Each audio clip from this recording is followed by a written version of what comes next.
আপোনালোকে চাই আছে Assamese health tips YouTube channel. আজি আপোনালোকক জনাম তুলসীৰ ঔষধি গুণসমূহৰ বিষয়ে। ভিডিঅ'টো ভাল লাগিলে লাইক আৰু চেনেলটো ছাবস্ক্ৰাইব কৰিবলৈ নাপাহৰিব। ঘূৰণীয়া কৃমি হ'লে তুলসী পাতৰ ৰস খালে কৃমি নাশ হয়। তুলসীৰ পাত খালে তেজ পৰিষ্কাৰ হয়। তুলসী পাতৰ চাহ খালে যকৃত ৰোগ নিৰাময় হয়। তুলসীৰ ৰস মৌৰ লগত খালে কাহ কফ জ্বৰ কমে।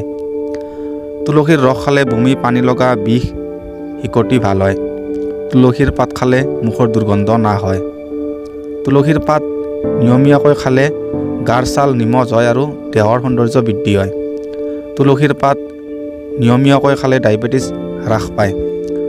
তুলসীৰ পাত ঠাণ্ডা পানীত আগদিনাই তিয়াই থৈ পিছদিনা সেই পানীৰে মুখ ধুলে মুখৰ ক'লা দাগ নাইকিয়া হয়। তুলসী পাতৰ ৰসে এণ্টিছেপ্টিকৰ কাম কৰে। ক'লা তুলসীৰ পাতৰ ৰস গৰু ঘিউৰ লগত খালে বাত ৰোগ ভাল হয়। তুলসী পাতৰ ৰস আৰু হালধিৰ ৰস মিহলাই খালে উচ্চ ৰক্তচাপ ভাল হয়। ক'লা তুলসীৰ লগত ক'লা নিমখ আৰু জালুক মিহলাই খালে হাইজা ৰোগ নিৰাময় হয়।